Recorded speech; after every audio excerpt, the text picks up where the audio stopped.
then it'll be the first one. This being will be the first one, not a he, not a she, it's both, right? To tell you that you exist infinitely beyond it does on this level of life, and that we are equal. So we all have our own universes. We are all the creators of our own universes, and a part of us has chosen to come inside this one, as we do to each other, and learn the construct of life. And to know that, I mean, I'm giving you the most incredible piece of information right now. And the amount of people that are just saying, my heart sings when I hear this, George, you know, because it totally resonates. Because if that is true, if what I've just shared with you is true, then that truth is inside everybody. And that's what I say. I'm actually not sharing anything new here, Mel. All I'm doing is trying to help people to remember who and what we actually are. Because very soon the veil is going to be removed and people are going to remember. So I'm not going to go about sharing anything that I don't feel is accurate. Do you know what I'm saying? Of course. And it's been dormant. It's waking up now. Is that what you're saying? Yeah, absolutely. This is the transition that humanity on this planet is going through. We are breaking free from these shackles and chains, you know, that have kept us bound. We are in the process of becoming, you know, what our intended outcome is. And of course, that is to, yeah, go on. You know that history has been mythologized in this plane, if you will, and history is written by the winners. So it's almost as if we're being kept in this darkness, that we're not supposed to know who we are and where we come from, because if we knew, things would be totally different and the control that's over our heads would cease to exist. Would you agree? Absolutely. Absolutely agree. And to be coming out of that now and breaking free from that control, it'll be such a euphoric feeling and such a relief. You know, once I took this journey, it changed me completely, as you could probably understand. And that's why I became targeted as well. But I won't go into that just yet. So I'll stay with that understanding, because when you sit there and you contemplate that we are infinite, because even when I talked about the omniverse, all of us as universes are a part of collectively what I'll label the omniverse. But then that omniverse is a part of something else, which is a part of something else, which is a part of something else. So when I was there looking outside this universe and rediscovering what life is about, I also reconnected with, you know, trying to grasp the totality of life, and I couldn't do it. The reality is life is infinite. That's a reality. Now, to contemplate what is infinite, this is the key, because you've got to go beyond the intellectual concept of what is infinite. Once you do that, then it transcends into the beingness, okay? You once again, you know that you are infinite, and you start being that infinite nature, okay? And that is the transition from slavery to freedom, okay? Because when I was up there looking at life to the full extent, all I could perceive from a universal level of consciousness was the omniverse, and beyond, I couldn't grasp any more from that. You know, that's all I can share right now down here back inside this universe at the very near bottom of it, okay? So we are truly infinite. That is what I can say. I can share with you that we always have been and we always will be, and that we have never been born or spawned out of some God matrix construct. Now, once you know that, you are totally free from religions. You are totally free from collective hive minds. You are totally free from any energy or consciousness that wants to come in over the top of you and control you. Okay? This is total freedom. It's a very, very big golden key to freeing and liberating one's spirit, what I'm sharing here now. But, George, if we are truly, and what you're saying to me is that we are truly sovereign beings, right? Yes. If we are truly sovereign beings and we have free will, how is it that some of these beings who claim to be benevolent are abducting people? Isn't that a violation of our free will? Yeah, to understand that free will, do we have free will? You know, before I explain that, there's a higher part of us that orchestrated this life that we're having. Well, if you really contemplate that concept, then you'll realize that you as Mel and me as George, we don't actually have free will. Our egos want to continue to claim that we have free will, But I didn't orchestrate this life I'm having. Okay? A greater part of me did. George did not. George is the part of me that's living and experiencing this life that was orchestrated by a much higher aspect of myself. And the same with you and the same with everybody. Once you realize that, once you release and you let go of this life that you're having here as Mel and what I have done as George, and I surrendered to my greater self, that aspect of me that chose to come here, that created this life in this first place, and all the experiences to achieve a particular outcome, then that's how you become free. First, you got to free yourself within yourself. Okay? Charity starts at home. So you got to become, you can't love anybody else really unless you love yourself first. Right, good point. It's the same concept. So become free within yourself. Let go of wanting to control things around you in this life and allow yourself to flow in that river of life, your much grander river of life.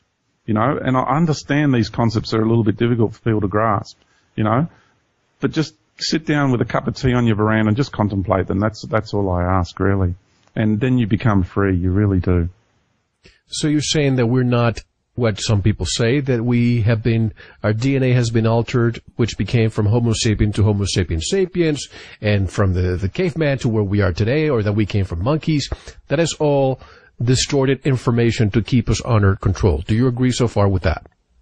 I will say there is truth in that, but people tend to make a small part the whole.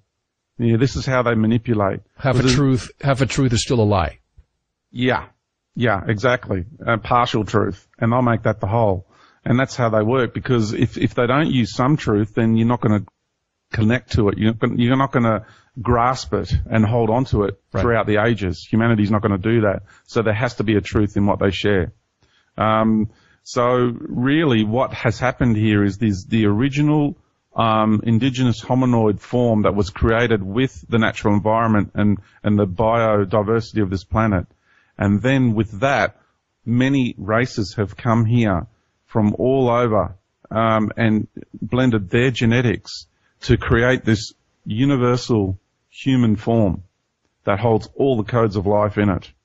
So really, we are a melting pot of the universe.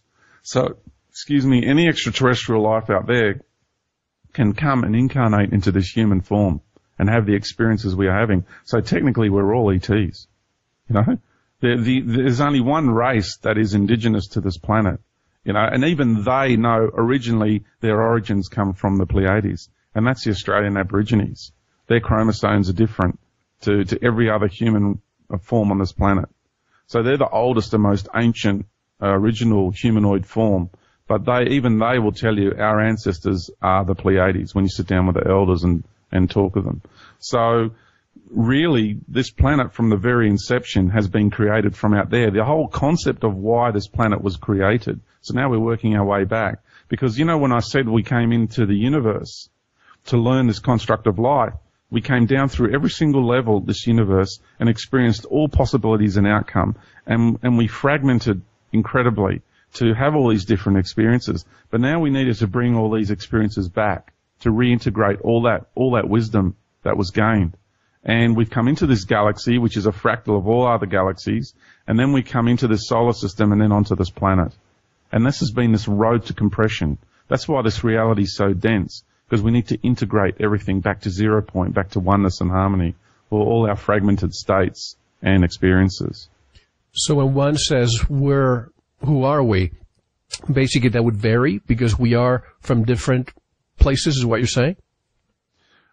Yeah. So my answer would be, who are you, George? And I'll say, well, the majority of my consciousness in this particular life comes from Sirius, but what I truly am is the end result of the intended outcome of entering this universe, going through the whole range of experiences that this universe has to offer, everything. Like I'll categorically get up here and say, I have been the most evil of evil that has ever existed, Mel. That anything that is as evil as you could possibly conceive in this universe, I have been that and I've done that. And I have been the most loving and the most compassionate and the most caring of anything possible in this universe. I have done that too. You see, I know where I've been, I know what I've done, and I know what I'm doing here, and I know why I'm here. And I am on this planet because I am bringing all that back into balance.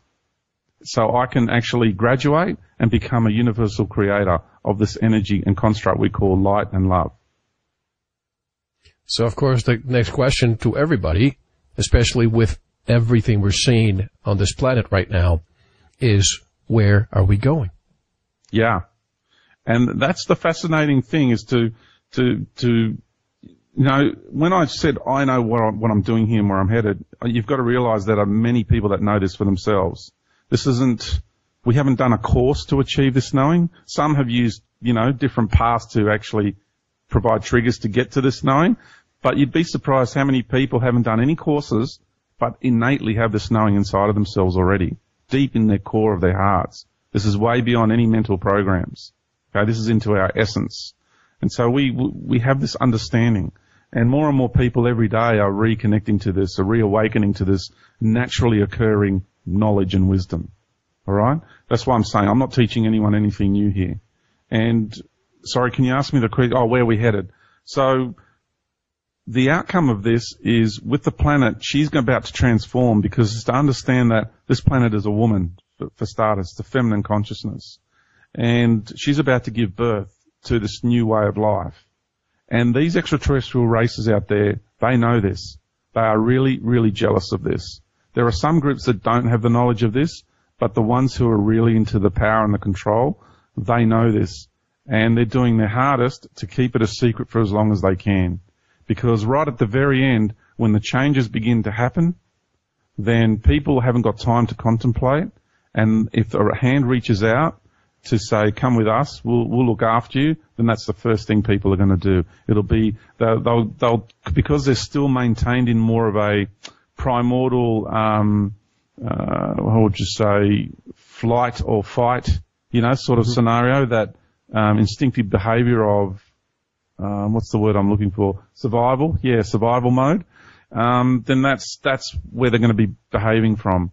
And they're not going to be in this higher state of awareness from contemplating all these different other avenues that are available, you know, because there are quite a few possibilities that people will take in these next coming couple of years.